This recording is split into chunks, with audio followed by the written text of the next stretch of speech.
Hi പ്രിയമുള്ള സുഹൃത്തുക്കളെ, ഒരു തരം മൾട്ടി ലെവൽ മാർക്കറ്റിംഗ് പോലെയാണ് ഈ ഇസ്ലാം മത പ്രചരണം എന്ന് പറയുന്നത്.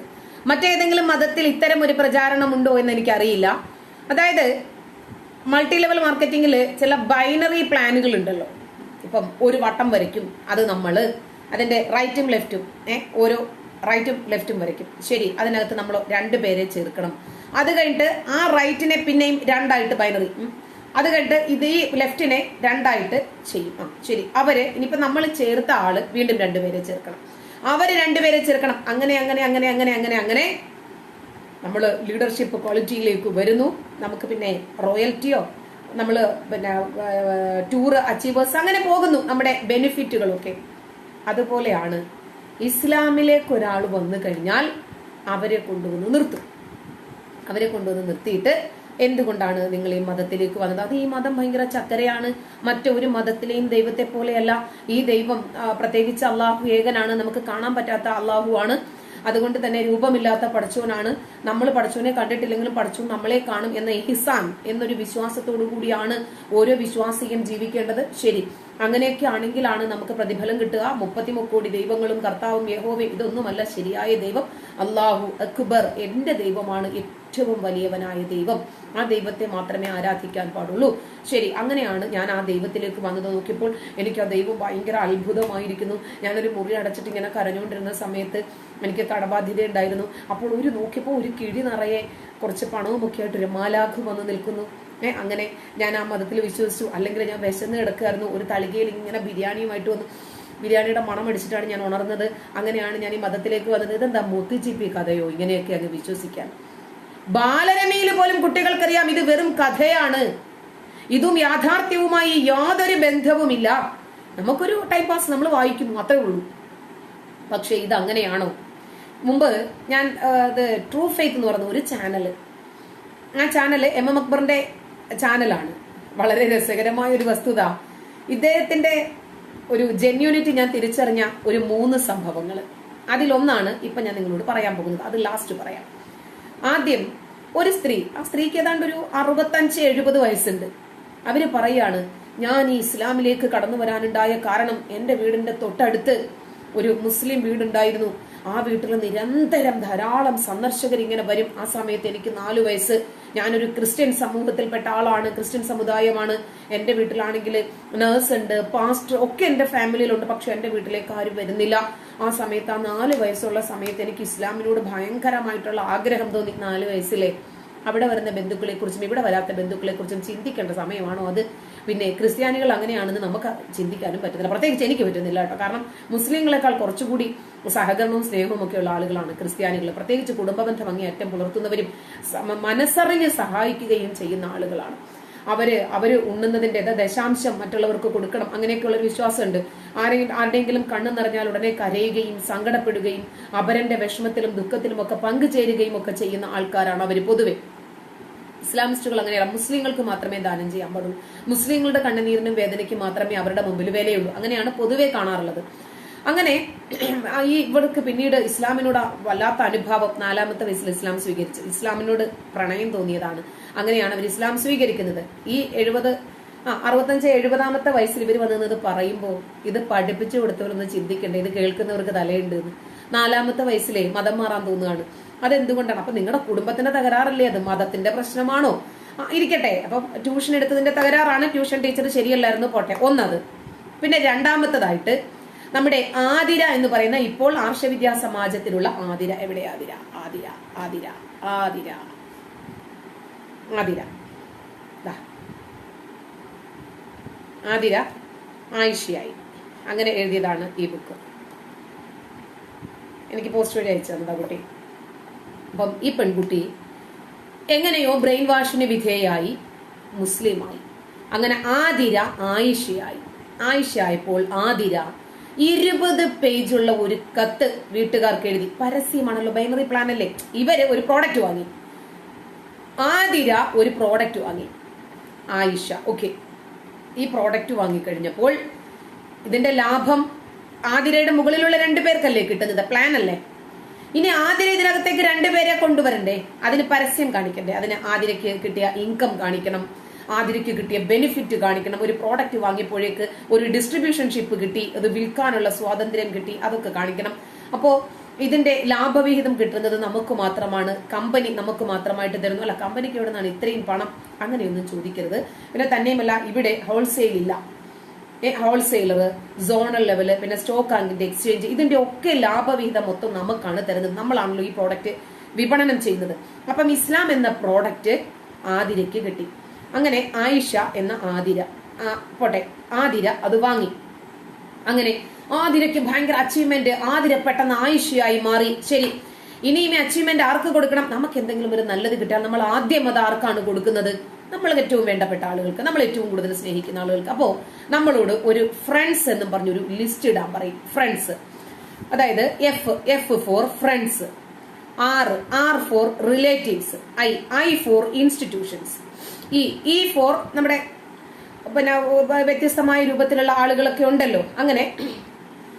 പിന്നെ എൻ ഫോർ നെയ്ബേഴ്സ്, പിന്നെ friends, D for distant relatives, S for strangers. ഇങ്ങനെ ഫ്രണ്ട്സ്, ഇങ്ങനെ ഒരു ലിസ്റ്റ് ഇടണം.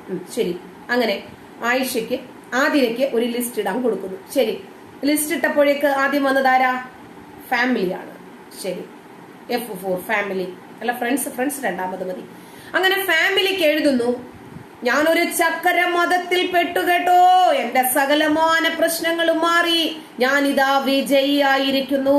നിങ്ങൾക്ക് വല്ല കാര്യവുമുണ്ടോ കഴുത്തും നെഞ്ചിന്റെ പകുതിയും ഒക്കെ കാണിച്ചുകൊണ്ട് നടക്കാൻ? ഞാൻ സ്വർഗത്തിൽ പോകുമ്പോൾ എന്റെ അമ്മയും അച്ഛനും നരകത്തിൽ കിടന്ന് കത്തിയേരിയാൻ ഞാൻ അനുവദിക്കില്ല. അതുകൊണ്ട് ഏറ്റവും വലിയ ദൈവം അള്ളാഹുവാണ് എന്ന് പ്രഖ്യാപിച്ചിട്ട് ഇങ്ങോട്ട് പോരെ അച്ഛനമ്മയും വിളിച്ച ഒരു 20 പേജുള്ള കത്ത്. ശരി, പിന്നീട് കുറച്ചുകൂടി കാര്യമായിട്ട് പഠിച്ചപ്പോൾ ഈ കുട്ടിക്ക് ഇസ്ലാമിനെ സംബന്ധിച്ച് ചില ധാരണകൾ ഉണ്ടായി. അതും അവരുടെ മതത്തിൽ പറഞ്ഞ ഭവിഷ്യത് പുരാണമൊക്കെ ഈ കുട്ടി ഒന്ന് വായിക്കാനും മനസ്സിലാക്കാനും ഒക്കെ ഒരു ചാൻസ് കിട്ടിയപ്പോൾ, അത് തന്നെയല്ലേ ഈ മുഹമ്മദ്. അപ്പോ ഈ കുട്ടിയെ പഠിപ്പിക്കുന്നുണ്ട്. എല്ലാ ഗ്രന്ഥങ്ങളിലും മുഹമ്മദിനെ കുറിച്ചുണ്ട്. അസുരനാണെന്നുണ്ട്, മാംസം കഴിക്കുന്നവനാണെന്നുണ്ട്, യുദ്ധദാഹിയാണെന്നുണ്ട്, കള്ളപ്രവാചകനാണെന്നുണ്ട്. അതൊന്നും വിശ്വസിക്കണ്ട. ബാക്കിയുള്ളതൊക്കെ നമുക്ക് അനുകൂലമായി പോസിറ്റീവ് അല്ലേ നമ്മൾ എടുക്കാൻ പാടുള്ളൂ. എല്ലാ കാര്യങ്ങളും പോസിറ്റീവായിട്ടല്ലേ ചിന്തിക്കാൻ പാടുള്ളൂ. അങ്ങനെ ഈ കുട്ടി ചുരുക്കം പറയാം തിരിച്ച് സ്വന്തം ധർമ്മത്തിലേക്ക് തന്നെ വന്നു. ആയിഷ ആതിരയായി. ഈ ആതിര എന്ന് പറയുന്ന പെൺകുട്ടി ആയിഷയായ സമയത്ത് അവളുടെ മനുഷ്യാവകാശത്തിനു വേണ്ടി, ഇഷ്ടമുള്ള മതം സ്വീകരിപ്പിക്കാൻ വേണ്ടിയിട്ട് പോപ്പുലർ ഫ്രണ്ടുകാര് ധർണയായിരുന്നു. ഇവരുടെ പിന്നാലെ വെച്ച് പിടിച്ചു. കാരണം ഒരാളെ കൂടി ഇസ്ലാം മതത്തിലേക്ക് കിട്ടുന്നതല്ലേ, എന്തിനാ കളയുന്നേ? അങ്ങനെ വിടാതെ പിടിച്ച് എന്തായിരുന്നാലും ആയിഷയാക്കി. പക്ഷേ ആതിരയാകുന്നതിൽ നിന്നും തടയാൻ അവർക്ക് കഴിഞ്ഞില്ല. എന്നിട്ടതല്ലേ രസം. ഈ കുട്ടി ആതിരയായതോടുകൂടി അവൾ എഴുതിയ 20 പേജുള്ള കത്തും ഇൻവാലിഡ് ആയിപ്പോയി. കാരണം ആ മതത്തെ കുറിച്ച് മനസ്സിലാക്കിയല്ലോ. പിന്നീട് ഒരു ആത്മകഥയും എഴുതുന്നു. പബ്ലിക് വേദിയിൽ വന്ന് ഞാൻ ആ മതത്തിൽ വിശ്വസിക്കുന്നില്ല, ഞാൻ ഇന്ന കാരണത്താലാണ് അത് വിശ്വസിച്ചത്, ഇന്ന കാരണത്താലാണ് അവിശ്വസിച്ചത്, കാര്യകാരണ സഹിതം തെളിവുകൾ സമർത്ഥിച്ചുകൊണ്ട് ആ പെൺകുട്ടി പറഞ്ഞു. ഇപ്പോഴും MM അക്ബറിന്റെ നിച്ച് ഓഫ് ട്രൂത്ത് എന്ന് പറയുന്ന ചാനലിൽ ആ 20 പേജുള്ള കത്ത് പലരെ കൊണ്ടും വായിപ്പിച്ച് ഓഡിയോ രൂപത്തിലും വീഡിയോ രൂപത്തിലും MM അക്ബർ ആ ചാനലിൽ ഇട്ട് പരസ്യം ചെയ്ത് കാശുണ്ടാക്കുന്നു, ആളെ വശീകരിക്കുകയും ചെയ്യുന്നു. ആതിര എന്ന് പറയുന്ന പെൺകുട്ടി ആയിഷയായി, ഞങ്ങളുടെ മതം ചക്കരയായതുകൊണ്ടാണ്, അതുകൊണ്ട് നിങ്ങളും വരൂ, ആളെ വിളിക്കണ്ടേ. എന്നിട്ട് ഈ പെൺകുട്ടി കോടതികളിലും പോലീസ് സ്റ്റേഷനുകളിലും ഒക്കെ കയറി ഇറങ്ങി ആ 20 പേജ് പിൻവലിക്കാൻ അല്പമെങ്കിലും ഉളുപ്പുണ്ടായിരുന്നെങ്കിൽ MM അക്ബറിനെ പോലെയുള്ള ഒരാൾ അദ്ദേഹത്തിന്റെ നിച്ച് ഓഫ് ട്രൂത്ത് എന്ന് പറയുന്ന ചാനലിൽ അത് ഇടത്തില്ലായിരുന്നു, അത് പിൻവലിക്കുമായിരുന്നു. കാരണം അതാണ് മാന്യത. ആ പെൺകുട്ടി പോയി. ഇപ്പോൾ നിങ്ങളുടെ മതത്തിൽ ഇല്ല, അപ്പോൾ അത് ചെയ്യണമെന്ന്. രണ്ടാമത്തെ സംഭവം അതാണ്. ഇനി മൂന്നാമത്തെ സംഭവം, അതാണ് നമ്മുടെ കഥാനായകൻ അബ്ദുറഹ്മാൻ. ഉണ്ണികൃഷ്ണൻ എന്ന വ്യക്തി അബ്ദുറഹ്മാനായി മാറുന്നു. അബ്ദുറഹ്മാൻ ആയ കാരണം എന്താണ്? അമ്മയെ സ്നേഹിക്കാൻ. ഈ മതം മാത്രമേ അമ്മയെ സ്നേഹിക്കാൻ പറയുന്നുള്ളത്രേ. അപ്പം ഉണ്ണികൃഷ്ണൻ ആയിരുന്ന സമയത്ത് ഉണ്ണികൃഷ്ണൻ മതഗ്രന്ഥം നോക്കിയാണോ കക്കൂസി പോയപ്പോൾ എത്ര മുക്കണമെന്ന് നോക്കിയിരുന്നത്? പട്ടി കടിച്ചാൽ തിരിച്ചെറിയണോ അതോ ഓടണോ എന്ന് നോക്കിയിരുന്നത്? ഭക്ഷണം കഴിച്ച് തൊണ്ടയ്ക്കിരുന്നാല് വെള്ളം കുടിക്കണോ അതോ മിണുങ്ങി ഇറക്കണോ എന്ന് നോക്കിയിരുന്നത് ഗ്രന്ഥം പറയുന്നത് നോക്കിയിട്ടാണോ? സ്വന്തം അമ്മയെ സ്നേഹിക്കാൻ, അമ്മയോടുള്ള കടപ്പാടുകൾ പൂർത്തീകരിക്കാൻ ഒരു മതഗ്രന്ഥം പറയണമെന്നോ? അങ്ങനെ രസകരമാണ്. ഉണ്ണികൃഷ്ണൻ അബ്ദുറഹ്മാനായി വിട്ടില്ല, തീർന്നില്ല സംഗതി. അപ്പോഴാണ് വയസ്സായ അമ്മയായതുകൊണ്ട് പൊന്നാനി പോകണ്ട, അച്ഛനാണെങ്കിൽ കോടാലി എടുക്കേണ്ടി വന്നേനെ. ശരി, ആ ഒരു ദുരന്തത്തിൽ നിന്നും അമ്മ രക്ഷപ്പെട്ടു. അമ്മയെ കൊണ്ടുവന്നിരുത്തിയിട്ട് വേറൊരു ഡമ്മി വന്നിട്ട് ഇന്റർവ്യൂ ചെയ്യാണ്. അല്ല അമ്മ ഇപ്പൊ എങ്ങനെ? ഇപ്പൊ എന്റെ മോൻ എന്നെ നന്നായിട്ട് സ്നേഹിക്കുന്നുണ്ട്. പഠിപ്പിച്ചിട്ട് പറയാണെന്ന് അറിയത്തേ ഇല്ല കേട്ടോ. ഇപ്പൊ എന്റെ മോൻ എന്നെ നന്നായിട്ട് സ്നേഹിക്കുന്നുണ്ട്, ഇപ്പൊ എന്റെ മോൻ ആളാകാൻ മാറി. എന്തിനാണ്? Binary plan. ഒരു പ്രോഡക്റ്റ് കൂടി ഇവിടെ വിൽക്കണം, അതിന് ഒരാളെ കൂടി വശീകരിക്കാനുണ്ട്. അമ്മയെ കൊണ്ടുവരണം. അബ്ദുറഹ്മാൻ മാത്രമല്ലേ വന്നുള്ളൂ, ആ കുടുംബവും കൂടി ഇങ്ങോട്ട് വരണ്ടേ, എന്നാലല്ലേ ഒരു ഗമ്മുള്ളൂ. ശരി, ഇനി ഈ അബ്ദുറഹ്മാൻ ഇസ്ലാമിലേക്ക് വന്നിട്ട് അടുത്തൊരാളെ കൊണ്ടുവന്നിട്ട് ഇന്റർവ്യൂ ചെയ്യുന്നുണ്ട്. നോക്കാം. ഞാൻ അബ്ദുറഹ്മാൻ. ഒരുപാട് പ്രതിസന്ധികളും പ്രയാസങ്ങളും നിറഞ്ഞതാണ് മനുഷ്യന്റെ ജീവിതം. പലപ്പോഴും നമുക്ക് താങ്ങാൻ കഴിയാത്ത പ്രശ്നങ്ങളും പ്രതിസന്ധികളും വരുമ്പോൾ ആത്മാർത്ഥമായി കണ്ണീരോടുകൂടി നാം ദൈവത്തോട് പ്രാർത്ഥിക്കാറുണ്ട്. എന്നാൽ ആരോടാണ് നാം പ്രാർത്ഥിക്കുന്നത്?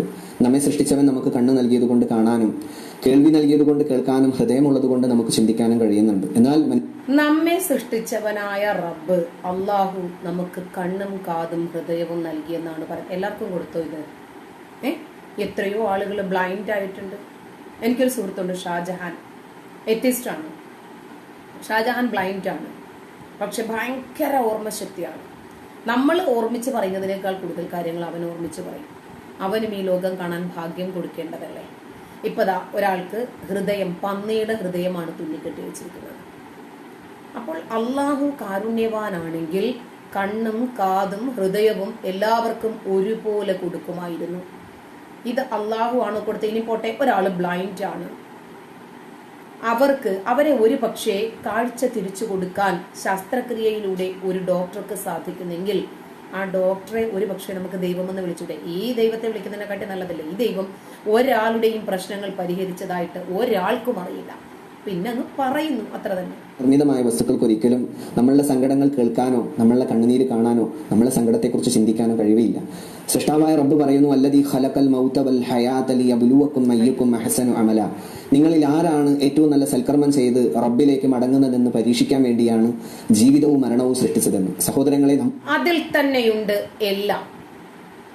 അല്ലദീ, എങ്ങനെയുള്ളവനായ അല്ലാഹു, ഖലഖൽ മൗത, മരണത്തെ സൃഷ്ടിച്ചവനായ അല്ലാഹു, വൽ ഹയാത, ജീവിതത്തെയും സൃഷ്ടിച്ചവനായ അല്ലാഹു, ലിയബ്ലുവക്കും, നിങ്ങളെ പരീക്ഷിക്കുന്നതിനു വേണ്ടി, അയ്യുക്കും, നിങ്ങളിലാരാണ്, അഹ്സനു അമല, ഏറ്റവും നന്നായി പ്രവർത്തിക്കുന്നവൻ എന്നറിയുന്നതിന് വേണ്ടി.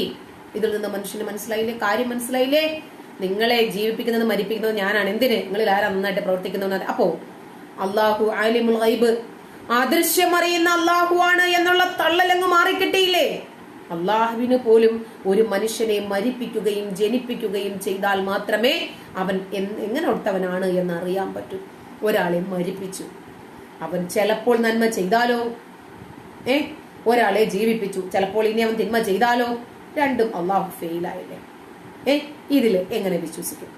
ഈ ഗോത്ര പുസ്തകത്തിൽ എഴുതി വെച്ച കാര്യങ്ങൾ അങ്ങനെ തന്നെയാണ് ശരിയെന്ന് വിശ്വസിക്കണമെങ്കിൽ നിങ്ങൾ ആദ്യം വിശ്വസിച്ചിരുന്ന ഒരു മതമുണ്ടല്ലോ, ആ മതപുസ്തകവും ഇതും തമ്മിലൊന്ന് കമ്പയർ ചെയ്യും. അതിലില്ലാത്ത എന്ത് സവിശേഷതയാണ് ഇതിലുള്ളത് എന്നൊന്ന് പറഞ്ഞു. ജീവിതം തുടങ്ങിക്കഴിഞ്ഞു, ഇനി നമുക്കുള്ളത് മരണമാണ്. മരണം എന്ന വലിയ സത്യം നമ്മെ പിടികൂടുന്നതിന് മുമ്പ് എന്താണ് ജീവിതം, എന്തിനാണ് ഞാൻ ഈ ഭൂമിയിലേക്ക് വന്നത്, മരണത്തിന് ശേഷമുള്ള മരണാന്തര ജീവിതം, ഇതിനെക്കുറിച്ച് കൃത്യമായി. നമ്മളെ ഭൂമിയിലേക്ക് വന്നത് മരിക്കാൻ. ഇന്നതാ ഒരു 25 വയസ്സുകാരൻ അമ്പലത്തിന്റെ മുമ്പിൽ പൊട്ടിത്തെറിച്ചു. നമ്മളിവിടെ വന്നത് എന്തിനാണ്? മരിക്കാൻ. പോപ്പുലർ ഫ്രണ്ടിൽ ചേർന്നത് എന്തിനാണ്? മരിക്കാൻ. എന്തിന്? രക്തസാക്ഷിയാകാൻ. രക്തസാക്ഷിയായാൽ എന്താ? ഷഹീദായിട്ട് മരിച്ചാൽ കൂലി കിട്ടും, അല്ലാഹുവിന്റെ സ്വർഗം കിട്ടൂലേന്നേ. മനുഷ്യനെ ജീവിക്കാൻ ഈ ഗ്രന്ഥത്തിൽ എന്തെങ്കിലും പഠിപ്പിക്കുന്നുണ്ടോ? മരിക്കുക എന്നല്ലാതെ. അതിന്റെ ആശയാദർശങ്ങളെക്കുറിച്ച് പഠിക്കാൻ നമ്മൾ എല്ലാവരും തയ്യാറാവേണ്ടതുണ്ട്. ഇന്ന് നമ്മോടൊപ്പമുള്ളത് തിരുവനന്തപുരത്തുള്ള അനീഷ് കുമാർ ആയിരുന്ന മുഹമ്മദ് അനീഷാണ്. അദ്ദേഹത്തിന്റെ ഇസ്ലാം സ്വീകരണത്തിന്റെ വിശേഷങ്ങളെക്കുറിച്ച് നമുക്ക് അദ്ദേഹത്തിൽ നിന്നും ചോദിച്ചു മനസ്സിലാക്കാം. അസ്സലാമു അലൈക്കും വറഹ്മത്തുള്ളാഹി വബറകാതുഹു. വഅലൈക്കും സലാം വറഹ്മത്തുള്ളാഹി വബറകാതുഹു. അനീഷ് സാഹിബ്, ഈ ഒരു കാലഘട്ടത്തിൽ വളരെയധികം നേരത്തെ ട്യൂഷൻ കൊടുത്തതാണെന്നും പ്രീ പ്ലാൻഡ് ആണെന്നും നിങ്ങൾക്ക് തോന്നിയിട്ടില്ലല്ലോ? ശരി. ഇങ്ങനെ തെറ്റിദ്ധരിക്കുകയും തെറ്റിദ്ധരിപ്പിക്കപ്പെടുകയും ചെയ്യുന്ന ഈ ഒരു കാലഘട്ടത്തിൽ തീവ്രവാദമായും ഭീകരവാദമായും ഒക്കെ ആളുകൾ പറയുമ്പോൾ എങ്ങനെയായിരുന്നു താങ്കൾക്ക് ഇസ്ലാമിലേക്കുള്ള താങ്കളുടെ കടന്നുവരവ്? അതിനെക്കുറിച്ച് ഇസ്ലാം മറ്റുള്ളവർ പറയുന്നത് പോലെ തീവ്രവാദമൊന്നുമല്ല, ഭീകരവാദമൊന്നുമല്ല. ലോകം മുഴുവനും ഇസ്ലാമായി തീരുന്നത് വരെ നിങ്ങൾ യുദ്ധം ചെയ്യണം എന്ന തീവ്രവാദ വചനം ഖുർആനിലുണ്ട്. നിങ്ങളുടെ അടുത്ത് താമസിക്കുന്ന മുസ്ലിങ്ങളോട് യുദ്ധം ചെയ്യണം എന്ന് ഖുർആനിലുണ്ട്. അവർ നിങ്ങളിൽ രൂക്ഷത കണ്ടെത്തണം എന്ന് ഖുർആനിലുണ്ട്. ലോകം മുഴുവനും ഇസ്ലാമായി തീരുന്നത് വരെ, ഭൂമിയിൽ കുഴപ്പമില്ലാതാക്കുന്നത് വരെ നിങ്ങൾ യുദ്ധം ചെയ്തോളൂ എന്നൊക്കെ ഖുർആനിലുണ്ട്. ഇതൊക്കെ സമാധാനത്തിന്റെ വചനമാണ് എന്ന് തൽക്കാലം ഒന്ന് സമ്മതിച്ചേക്ക്. അപ്പോൾ ഇദ്ദേഹത്തിന് എന്താണ് പറയാനുള്ളത് നമുക്ക് അടുത്ത എപ്പിസോഡിൽ കേൾക്കാം. ഞാൻ ഇൻട്രൊഡക്ഷൻ പറഞ്ഞത് കുറച്ച് കൂടിപ്പോയി. അപ്പോൾ ഈ അനീഷിനെ പരസ്യാർത്ഥം കൊണ്ടുവന്നിരിക്കുകയാണ്. ഇതിലൂടെ ഇനിയുമുള്ള ആളുകളെ വശീകരിച്ച് പിടിക്കുന്നതിന് വേണ്ടി. അപ്പോൾ ഉണ്ണികൃഷ്ണൻ എന്ന അബ്ദുറഹ്മാനും അനീഷ് എന്ന മുഹമ്മദ് അനീഷിനും നമ്മളുമായി പങ്കുവയ്ക്കാനുള്ള കാര്യങ്ങൾ ഉറപ്പായിട്ടും നമുക്ക് നാളെ തന്നെ അത് കേൾക്കാം. നന്ദി.